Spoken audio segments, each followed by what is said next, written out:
Mark Skaar on the Skaar Kaard on 103.7 The Fox. Proud to welcome in Mr. Ron Keel. Ron, welcome. How are you? I'm fantastic, Mark. Hello to you and all the rockers in your region. Yes, sir. And the Ron Keel Band has just released some reimagined tracks, and it's called Keeled. We've been featuring it on the Skaar Kaard, and congratulations. It sounds great. Thank you. I appreciate that, and I am really overwhelmed by the response to this release.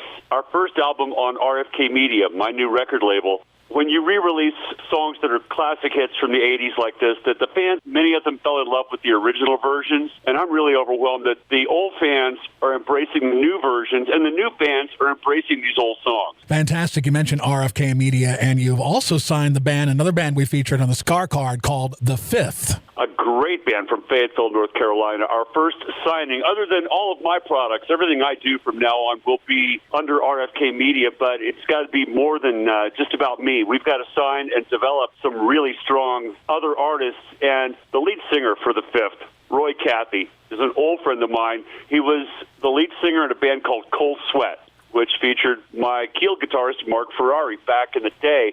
So he's an industry veteran who's had a major record deal in the past. He has never lost any of his enthusiasm, his fire, his passion, his pipes, and he's a true rock star. These guys have star quality written all over them, not only in their image, their look, their performance, but in their music and in the grooves as well. So you can find them online on the Fifth page at rfkmedia.com. Ron, I understand you have plans to do an all-new material album that's going to come out next year. This is a huge project called Keel World, and it features all new music from all the bands from my entire career. Keel, Steeler, new music from Ron Keel Band, Iron Horse, Fair Game, The Rattlers, from the Metal Cowboy era.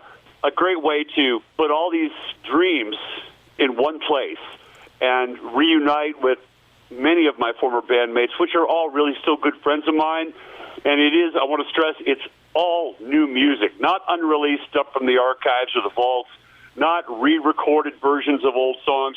This next project is all new music from all of these classic bands. Talking to Ron Keel, last year you did a great covers album. Really enjoyed it. Thank you. South by South Dakota, and what a true labor of love, and one of those beautiful accidents that happened because we didn't even know the engineer was recording when we laid those tracks down. We were just warming up in the morning, having a cup of coffee and getting in tune and getting our headphone mixes straightened out, and we would jam on some of these old Southern rock classics. And after a few days, the engineer said, I've been recording this stuff, right? And I listened back to it, and I thought we really captured lightning in a bottle. Those magical moments when it's just a bunch of good friends playing good music, the songs that we grew up loving and were influenced by, and I thought, we've got to release this. This is a classic Southern rock tribute record with music from Molly Hatchet, 38 Special, The Outlaws, Blackfoot, Leonard Skinner, and more.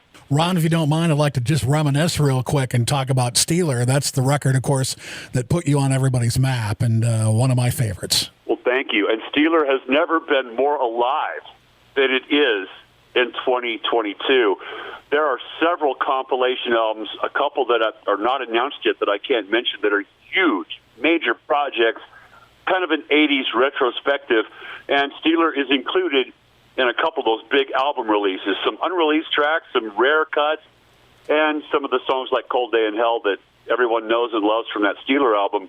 Also, on Black Friday 2022, the 40th anniversary edition of the Steeler vinyl, remastered and reissued on vinyl for the first time in almost 40 years. Mm-hmm. And that's coming out through Prudential Music Group. Not only that, but new Steeler music. As I mentioned earlier in the interview, we have a new Steeler track, at least one new song, with me, Rick Fox, the bass player from Steeler, and Mitch Perry on guitar, who replaced Yngwie Malmsteen in Steeler, and Dwayne Miller from Keel on drums. So we have a new Steeler track coming on the same day, on Black Friday.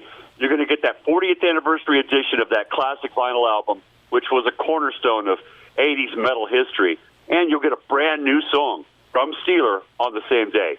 Black Sabbath, after Ian Gillan, they were looking for a vocalist. I think it was in that time frame, must have been about 1984. That's correct. Spring of 84, just after Ian left the band.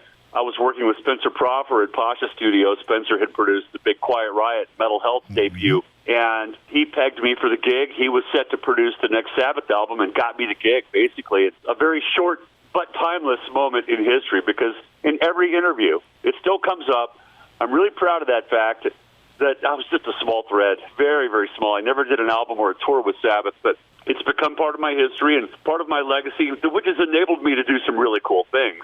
Well, we released an album called Emerald Sabbath, Ninth Star, and it features ex-Black Sabbath alumni, such as myself, Dave Walker, Vinny Appice. He played the drums on a couple of tracks. I got to cover 3 songs on that album. The Ian Gillan song, Trashed, from Born Again. I got to cover an Ozzy song, Hole in the Sky, and a Dio classic, Die Young, from the Heaven and Hell album. So I got to redo 3 classic Sabbath songs with some of the ex-members of Sabbath. So in a way, I finally did get to do a Sabbath album and get to sing those songs that Tony had originally handed me a song list when we first met. He said, here's the show for the next tour, learn these songs. Last year I built a show around that and did a project called Keel Sabbath, where me and some of the guys in the Ron Keel band actually did a Sabbath tribute show at a major bike event in Ohio, and it was a blast, recreating that song list that Tony Iommi gave me back in 1984 and getting to sing those songs on stage. A dream come true. I'd love to do it again. So you can take me out of Sabbath, but you can't take the Sabbath out of me. I'm a major Sabbath fan, so all this little minutia is great. So yeah, and I never got fired. So technically I'm still in the band, right? I'm just not on the payroll. There you go. Now, the Kick-Axe guys, weren't they hired to write songs for that project? They were. That's a very rare fact that Spencer was producing Kick-Axe and commissioned some of their songs for Sabbath, and that's where the deal really went south, because Spencer was trying to turn Black Sabbath into an 80s commercial hair metal band for MTV and radio, and that's just not who Sabbath is. Spencer thought he had the power and the pull after selling, 18 million records with Quiet Riot. He thought he had that, or 10 million. Well, who's counting, right? But Right. Spencer thought he had the power to turn Sabbath into something they weren't. And they certainly rejected that approach, and I got caught in the crossfire because I was Spencer's guy. I was the singer he had brought into the fold to be the new lead singer in Black Sabbath. So I kind of got caught in the crossfire, guilt by association, but I think it was a big mistake to try and change what Sabbath is all about, and obviously it didn't work out for Spencer or me. Tony's the riff meister. I mean, come on. Yeah, exactly.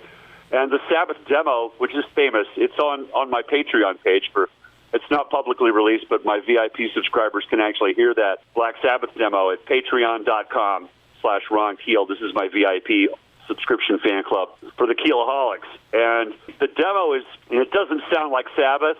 It sounds like Kick-Axe with Ron Keel singing, but there are some hellacious screams on that demo. I was just trying to show off and scream as loud and high and as hard as I possibly could, so make sure I get the gig, right? So there are some hellacious screams on that Black Sabbath demo, but the songs and the melodies, it's not Sabbath. So for me, it's a huge pleasure to recreate some of those Black Sabbath songs. We're even trying to write a Sabbath-style song for the Keel World album, a new original song sung by Ron Keel in the tradition or the vein of Black Sabbath, something really dark and evil and tough and heavy. And so that would show that side of me that has always been in love with Sabbath and that aggressive metal style. With Tony-style riffs, of course, that's a big challenge for us, but I would love to have a Keel Sabbath song on the Keel World album coming out in January of 2023. Tell me about Keel and Gene Simmons. Well, Gene was a huge influence on all of us. Growing up in the 70s, Kiss was our band. And when we got our major record label deal, and I had the opportunity to meet him and work with him for a couple of years, he produced the first 2 major label albums. And not only was it a brilliant business move on my part, and I wasn't even thinking business at the time, Mark. I was thinking, Gene's a rock star. Gene's everything I want to be. He's a star, he's a singer, he's a musician, he's a songwriter, and he's one of my heroes. So I was able to navigate that and set up a meeting with Gene. He heard The Right to Rock and immediately signed on as our producer once he heard that song. Taught me so much about music and making records, and even still to this day, whenever I'm in a session, I'm utilizing a lot of those techniques and procedures that Gene taught me during those early days, album sessions in 1984 and 85 and 86 when he was our producer. What a lot of people don't understand about Gene is that at his very core, he is an entertainer and he is a lover of rock and roll music. He has a deep understanding and appreciation for rock history and the bands like the Stones and the Who and the Beatles and those early 60s bands that influenced him. So he brought a lot of that appreciation and love of rock and roll into those sessions, and I will always be appreciative of his role in my life and in my music. I wouldn't be where I am without my friendship and working relationship with Gene Simmons. And finally, Ron, we're talking to Ron Keel. Tell me about being a Midwesterner for the last several years. Of course, for listeners that don't know, you're in Sioux Falls, South Dakota. I am in the wild, wild Midwest, about 4 hours away from you guys here in Sioux Falls, South Dakota. I moved here in 2014, and, for the first time in my life, I'm home. I've always been in music towns, Hollywood, Nashville, Vegas, and when I arrived in Sioux Falls and found my dream house, too. I mean, we've got a beautiful cabin. I'm sitting here looking out the window at a blizzard, a snowstorm coming down, and the river across the road from me. I have my dream house in the middle of nowhere, right in front of the river. It's just an amazing sanctuary, away from all the chaos and mayhem that happens whenever I walk out that door. Luckily, I'm only 11 minutes from the airport, even though I'm in the middle of nowhere. And the Sioux Falls airport is fantastic. There's never a line at security. There's only 8 gates. It's really easy to get in and out of the airport here, and I do a lot of traveling. But the Midwest is home, not only because of the house and the river and the countryside, but the work ethic, the neighbors, the friends, the people that reside in this region have been they're just really supportive, friendly, and just a good quality class of all-American, hard-working, hard-partying, hard-rocking people here in the Midwest that have become my people as well. And I'm very proud to call Sioux Falls home. One more time, Ron, plug the website, please. RonKeel.com. You can find everything you need right there. And it is a very comprehensive site that includes the videos, the social media links, listen on Spotify, find out the latest news about the new album releases, the recording sessions that we're doing all year long for the Keel World album. And please, get on the mailing list. Just sign up for the mailing list. We'll send you a monthly newsletter that's got all the cool stuff in it, merch discounts, all that, because literally half of our fans now are not on Facebook anymore. A lot of people are bailing on Facebook, and I don't want to lose touch with my people. So the one way to find me is to go to ronkeel.com, get on that mailing list, and enjoy the ride. Ron, thank you for your time and all the information and all the music. We appreciate it. My pleasure, Mark. Thank you, and thank your listeners for living the rock with Ron Keel. For Ron Keel, I'm Mark Skaar. This is the Skaar Kaard on 103.7 The Fox.